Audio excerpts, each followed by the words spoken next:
Welcome to your AP Statistics lesson on experiments and observational studies. Okay, so first we'll talk about observational studies.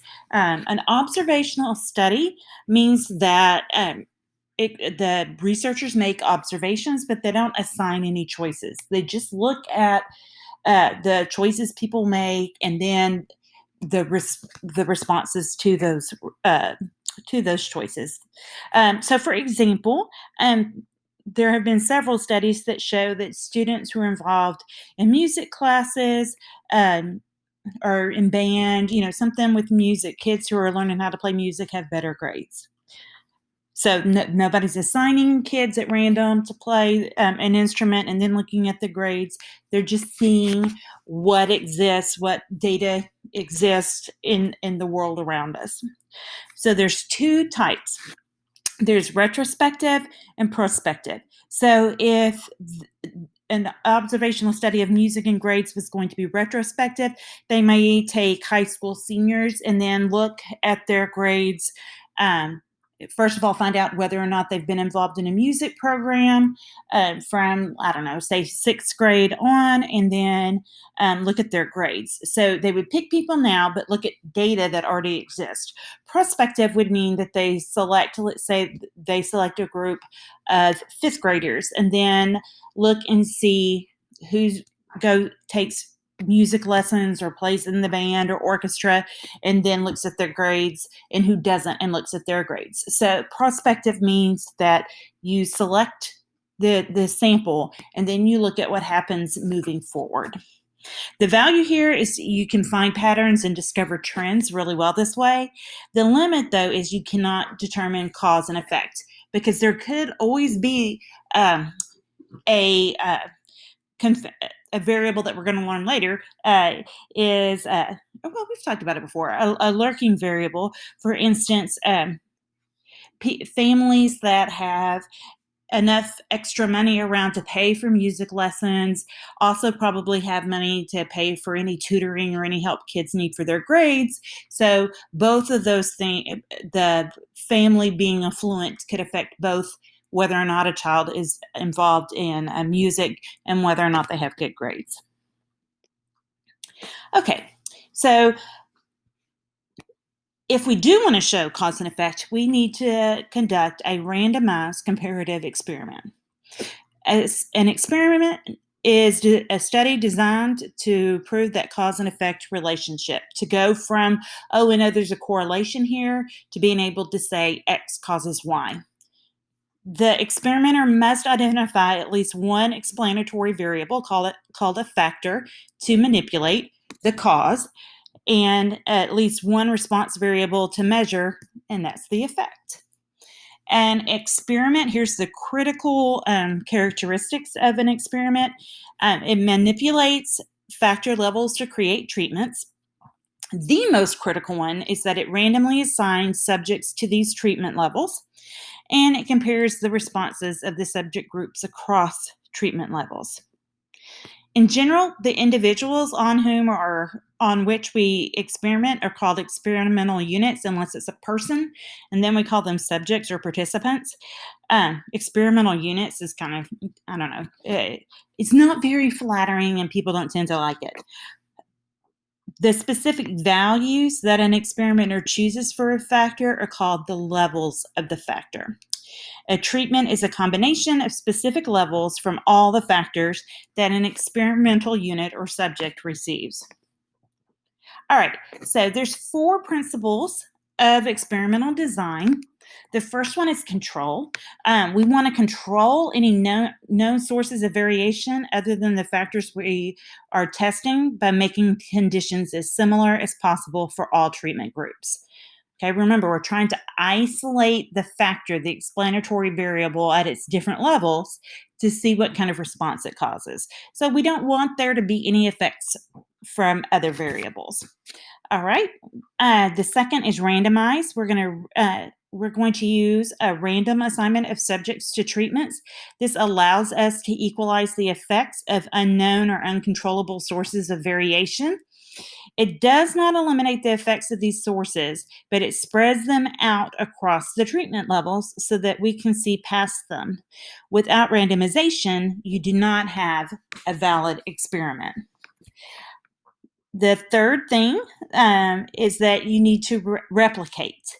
And this means we need to repeat the experiment by applying the treatments to many subjects. The outcome of an experiment on a single subject is an anecdote, not data.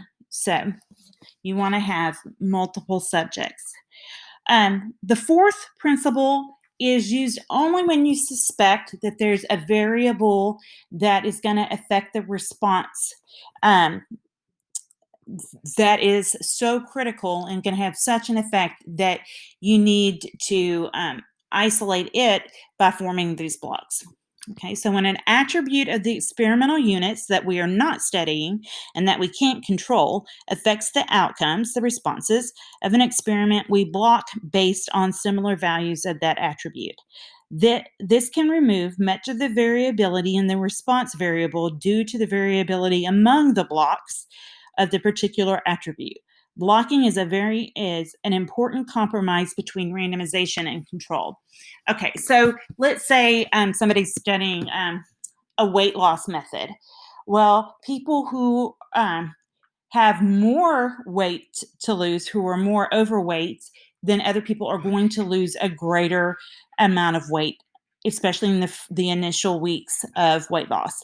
So you would probably want to divide your subjects up into, say, 4 weight loss categories, where you have one block for the people who have the most weight to lose, and then the next block for the people who aren't quite in that first block but still have more weight to lose than average, and then a third block for average, down to, somewhat a little bit of weight to lose, and then finally one down to your fourth block, which would be the people who have just a tiny bit of weight to lose. Then you would assign the treatments within those blocks. Okay, so let's look at some diagrams of experiments. You will need to be able to make these diagrams. They are a very quick way to clearly identify the critical elements of an experiment. So there are several things they need to show. As we go from left to right, you want to show the random allocation of the subjects to treatment groups. You want to mention something about the subjects, their random allocation of beagles to your treatment groups. Let's say it's doggy shampoo A and doggy shampoo B. Okay, so you would start off over here with random allocation, say, of 20 beagles. So group 1 would be 10 beagles in shampoo A. Group 2 would be 10 beagles and we're using shampoo B. And then at the end, we would be able to compare the shininess of their coats and the softness of their fur, whatever we decided the response variable would be. So the diagram makes it really easy to double check that there was random allocation. You can see what the different treatments are, and then you can read that what you're comparing, what that response variable is. All right, sometimes there's just a little difference, and that's great, but it may not actually be telling us that it wasn't just something that happened by chance. So we will learn as we go along how to judge whether or not the difference that we're seeing is large enough that we can say, okay, that's not just due to chance, that there is a therapeutic difference between shampoo A and shampoo B, or whatever treatments we're looking at. And we call those results statistically significant. All right, so just a note about experiments and samples. We use randomization in both of them. Sample surveys randomly select sample members to get a representative sample because their purpose is to estimate population parameters. Your goal with the sample survey is to be able to get information from a small group and make an inference about the larger group. Experiments randomly assign subjects who are usually volunteers. You can't really just go randomly. I can't randomly select a student from Houston Christian and conduct an experiment on them. That would be unethical. So experiments randomly assign subjects to treatment because their purpose is to try to assess the effects of treatments on responses, establishing what we call a causal, not casual, causal relationship. We want to know explanatory variable causes a change in the response variable. All right, now separate from the idea of control that we talked about earlier, which was controlling all the variables other than the treatment variable, the explanatory variable, there are also something called control treatments. Often we want to compare a situation involving a specific treatment to the status quo situation. A baseline business as usual measurement is called a control treatment, and the experimental units to whom it is applied is called the control group. Okay, another concept that is related to experimentation is blinding. When we know what treatment was assigned, it's difficult to not let that knowledge influence our assessment of the response, even when we try to be careful. In order to avoid the bias, we use something called blinding. And there's two main classes of individuals who can affect the outcomes of the experiment and so need to be blinded. Now, let me just tell you, there is always a researcher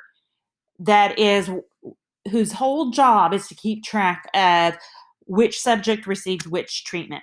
And that's all that researcher does, is keep track of that, and then at the end release, once all the measurements have been taken, they release which individual had what treatment so that the treatment can be matched with the results. Okay, so there's somebody who knows this.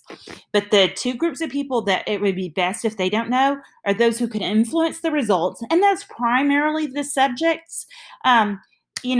Treatment administrators and technicians, it would be great if they don't know it. The person who, if it's either you get a therapeutic shot or a placebo shot, and it's a new pain medication, the treatment administrator or technician who's there with the patient might act happier, and if they know that the person's getting the true therapeutic shot versus the one that should have no effect.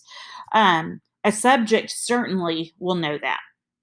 So the first group are those who can influence the results. And really, for AP purposes, they focus on the subjects. Okay, the subjects should not know which treatment they're receiving if possible. Now, if the treatment is some sort of physical activity, if you're assigned to doing 30 minutes of cardio 5 days a week or 30 minutes of strength training 5 days a week, you have to know that. Okay. And then those who evaluate the results, the judges, the treating physicians, etc. Okay, the ones who look at somebody and decide, get the information about pain level, or who measure overall fitness. The person who does that evaluation should not know. Again, there's somebody in the background who knows which person receives which treatment, and also who will take the evaluations and match them up with the proper person. But that person likely never sees the subject themselves. Okay. When all individuals in either one of these classes are blinded, the experiment is said to be single blind. When everyone in both classes is blinded, the experiment is called double blind. And whenever possible, that's what you want to do. But sometimes it's just not possible. So, one thing that can be done is, in many cases, is that a placebo can be given. Because you know what? Sometimes applying any treatment can induce an improvement. Okay, just knowing that you have the hope of getting better, your body starts working to make those things happen. To separate out the effects of the treatment of interest, we can use a control treatment that mimics the treatment itself. A fake treatment that looks just like the treatment being tested is called a placebo. Placebos are the best way to blind subjects from knowing whether they are receiving the treatment or not. The placebo effect occurs when taking the sham treatment results in a change in the response variable. Okay, your mind is very powerful and influences your body. Just knowing, just the expectation of pain relief, like in the example I did before about some people are getting a therapeutic pain shot and some people are just getting a placebo. The people who are getting the placebo, which would just be a saline injection of some, that's not going to affect, not going to provide medicinal effect, is still going to provide some pain relief because the person expects it to do so.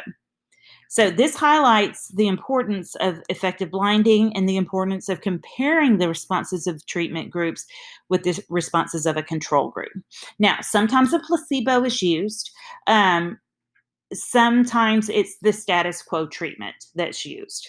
Okay, it wouldn't, somebody may think in a certain situation it's unethical to just give a straight up placebo. And so they use a traditional treatment, especially if what they're trying to show is that the new treatment is superior to the status quo treatment. The best experiments are usually randomized, comparative, double blind, and placebo controlled, especially when you're experimenting with humans. The part about the placebo for plants or anything like that, if you just want to know what would happen without any treatment, you can just leave them untreated. They don't have to have a placebo. Okay, so let's talk about blocking. Blocking isolates the variability in the response variable due to the differences between the blocks. Like I said, so people who need to lose more weight are going to have a bigger drop in their weight given any weight loss treatment. So you want to make sure that you get some from each of the much to lose group for each treatment, and then some from the next one for each treatment, and so on, so that you get a really good, so that you're not accidentally clumping all the people who need to lose a lot of weight into one group, and you're not going to be able then to separate out, oh, they all had a bunch of weight to lose, so that's just that's the body's reaction to being on any weight loss program, to, oh my goodness, this new weight loss program we came up with is just really super effective. Okay, so you isolate that variability of a characteristic among the subjects that you expect to have an effect on the response variable, so that we can see the differences in the response due to the treatments more clearly within the blocks. So if I had 3 weight loss treatments, I'd want to make sure that a third of the much to lose group went to treatment A, a third went to treatment B, and a third went to treatment C. Then I would do the same thing for the next group. A third would go to treatment A, a third would go to treatment B, a third would go to treatment C, and so on until you had from each block a roughly equal number of people going to each treatment. When randomization occurs only within the blocks, we call the design a randomized block design. Sometimes we block with just 2 subjects, and we call that matching. So there, with our weight loss example, we would line everybody up on a piece of paper or something, not physically, where you from least amount of weight to lose to greatest amount of weight to lose, and you would just make them in pairs. In that case, where you would group the 2 people that need to lose the most weight together, the next 2 people together, and so on until you had the last 2 people with the least amount of weight to lose, and they would be a pair. In a situation like that, you can only have 2 treatments, because what you end up doing then is assigning one member of the pair to treatment A and the other member of the pair to treatment B. And you go through and you do that for each pair. Blocks are exactly the same thing as strata for samples.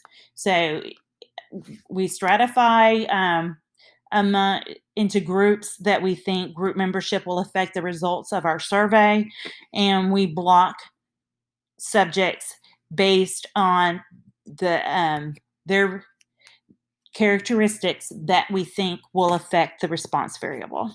So here's a diagram about some tomatoes. And so as people were conducting this tomato experiment, they weren't able to get all the tomatoes they needed from one store or the other.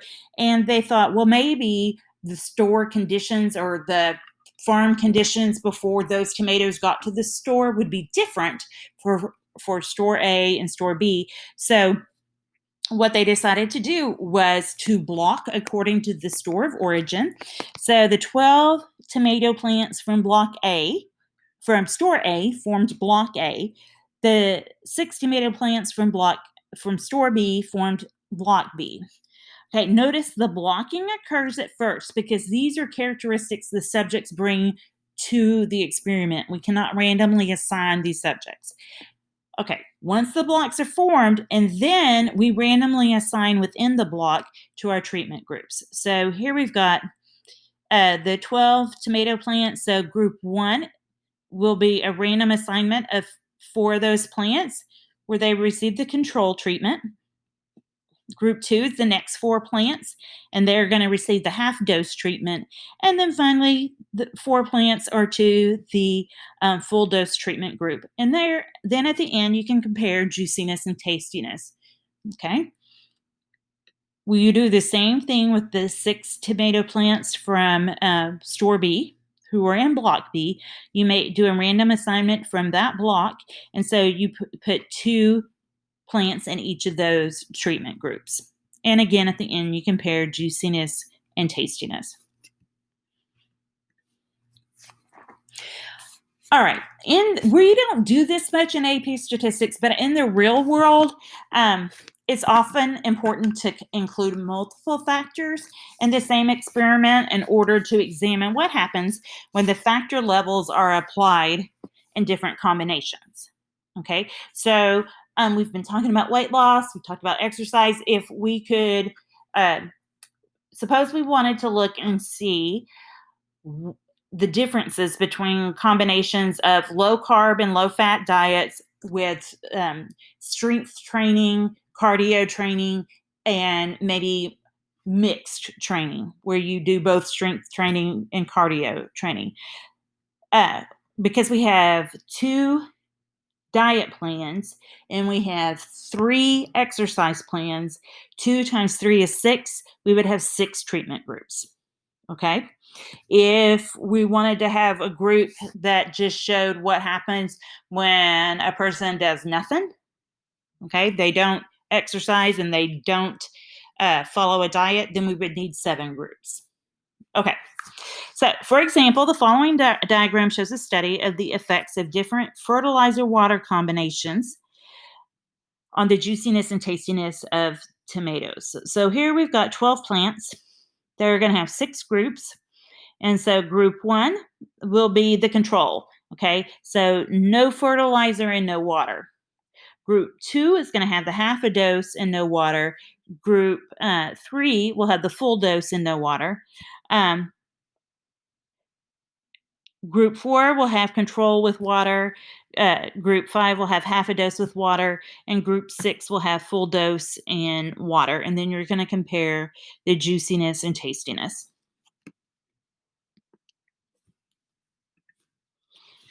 Okay, there is another type of variable we have to watch out for, which is called confounding. When the levels of one factor are associated with the levels of another factor, we say these 2 factors are confounded. When we have confounded factors, we cannot separate out the effects of one factor from the effects of the other factor. Remember lurking variables? A lurking variable creates an association between two other variables that tempts us to think that one may cause the other. This can happen in a regression analysis or an observational study. A lurking variable is usually thought of as a prior cause of both y and x and makes it appear that x may be causing y. All right. Confounding variables can arise in experiments when some other variables associated with a factor has an effect on the response variable. A confounding variable then is associated in a non-causal way with a factor and affects the response. Thus, we find that we can't tell whether any effect we see was caused by our factor or by the confounding factor or both working together. So, lurking variables cause a response in both the explanatory variable and the response variable. Confounding variables are associated with, but not the cause of, the values of the explanatory variable, making it impossible to determine whether it's the values of the explanatory variable or the values of the confounding variable or a mixture of both that cause the responses. All right. So, let's look at an example of a lurking variable. Average high temperature at a beach, causing both the number of ice cream sold and the number of deaths by drowning to increase, leading people to believe consumption of ice cream increases risk of drowning, which we talked about before. And it's not that; it's just as temperature goes up, so does the number of ice cream cones sold, and then also people are going to swim more, so there's more deaths by drowning. All right. So compare that here with a confounding variable. Test scores of Professor A, whose class took the test in a building with a broken air conditioner in Houston in August, are lower than test scores of Professor B, whose class took the test in the same building after the air conditioner was fixed. It would be impossible to know whether the difference in scores were due to the teaching methods of the professors or the different environments. Okay. All right. Heart attacks and heights. Researchers who examined health records of thousands of males found that men who died of myocardial infarction, heart attack, tended to be shorter than men who did not. So, is this an experiment? If not, what kind of study is it? Well, no, there's no random assignment of treatment, which is height, to subjects, which are men. This was an observational study, probably retrospective. Is it correct to conclude that shortness causes heart attacks in men? Explain. No, correlation does not imply causation. Although it is possible that shortness can cause heart attacks, it's also possible that there is another variable that is the cause of the increased risk of heart attacks. Example 2 is about bipolar. Over a 4-month period, among 30 people with bipolar disorder, patients who had been randomly assigned to receive a high dose of omega 3 fats from fish oil improved more than those given a placebo. Is this an experiment or an observational study? All right. Right here, it says patients who had been randomly assigned. So that indicates that we do have an experiment. Who were the subjects studied? The 30 patients, typo there, it says patients. Patients with bipolar disorder. What is the factor involved in this study? That's going to be fish oil or omega 3 fats, fish oil. One factor, given at 2 levels, 10 grams per day versus 0 grams per day. In other words, a placebo. So how many treatments are there? This is not really interesting because we just have one factor. It's going to be the same as the number of levels of our factor, 2, because there is only one factor. The number of treatments is equal to the number of levels of that factor. What is the response variable measured? Well, it says they improved more. So it's improvement, so fewer symptoms, more good days. I'm not sure how they measured it specifically, but it was improvement. Is it a blinded study? Yes, a placebo was used. So for the subjects were blinded. We're not sure if it's double blind. We don't. It doesn't say anything about whether or not the evaluator, the person who was making the judgment of their improvement, whether or not that individual knew which uh, subject received the therapeutic dose and which received the placebo. What conclusion can be drawn? High doses of omega 3 fats from fish oil caused improvement in symptoms. And one thing that's really important, if you're going to say among who, it would be among people similar to those involved in this study. Okay, these are 30 people who were willing to be part of a study. They may have characteristics that are different than the population of patients with bipolar who are not willing, who would not be willing to be part of a study. So we can say there's a cause and effect relationship, but it's only among people similar to those who participated in our experiment. Okay, gas mileage. Do cars get better gas mileage with premium instead of regular unleaded gas? It might be possible to test some engines in a laboratory, but we'd rather use real cars and real drivers in real day to day driving. So we get 20 volunteers. All right, so let's design our experiment. We're just going to do a completely randomized experiment here. We've got random assignment of 20 volunteer drivers. And so notice it says random assignment. I've described my subjects and given the number of them. Now I'm going to say what I'm randomly assigning them to. Group 1 is going to get the premium gas. And here I indicate that, yep, half of my subjects are going there, 10. And then group 2 gets regular gas, so there's 10 there. And then we'll compare gas mileage. All right, so somebody sees that and they go, okay, I see you said random assignment there. How are you going to carry out that random assignment? I would write the name of each of the 20 volunteers on separate identical pieces of paper. I would put the slips of paper in a hat and mix well. I would draw out 10 names without looking and without replacement. These 10 individuals would be assigned to premium gas. The 10 individuals whose names remain in the hat would be assigned to regular gas. Okay. All right, guys, that is it for this lesson. Thank you for your attention. If you need any extra help between now and class, you know how to reach me. Otherwise, do your problems and try on your own. And I look forward to discussing experiments and observational studies with you. Have a great day.